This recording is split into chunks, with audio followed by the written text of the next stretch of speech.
Wakulima wa miraa na wafanyabiashara katika kaunti ya Meru wamepinga utekelezaji wa sheria ya mwaka 2005 ya miraa katika kaunti hiyo. Na sheria hiyo inaongeza mahitaji mapya ya kupata leseni, viwango vya usafi na matozo ya uendeshaji biashara ya miraa kulingana na serikali ya kaunti. Mahitaji hayo mapya yanalenga kulinda afya ya watumiaji na kuhakikisha uzingatiaji wa viwango vya ulinzi wa mimea. Wakulima na wafanyabiashara hao wamesema hawakushirikishwa wakati wa utunzi wa sheria hiyo na hivyo maoni yao hayakuzingatiwa.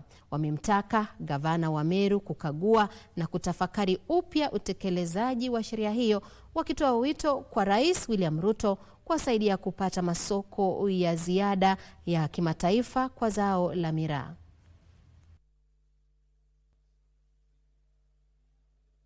Sisi tunasema hiyo sheria irundue tuuzizo polepole ili tuweze kusema kama inaenda kama iendi tukatae, kwa sababu hiyo sheria hakuna kitu inatusaidia, inatuumiza sisi kama Wameru. Sheria zenye zimewekwa na Meru County siku ya leo tumeikataa kwa sababu ni ya kufinyilia mwananchi, ya kusema ya kwamba eti sisi tukitaka kuchuna miraa tupitie county tupewe license.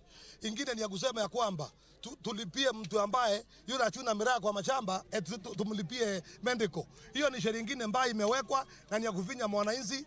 Tumesema siku ya leo tukae na nawe pamoja kama union tufanye amendment turekebishe ili mkulima wa miraa aweze kufaidika.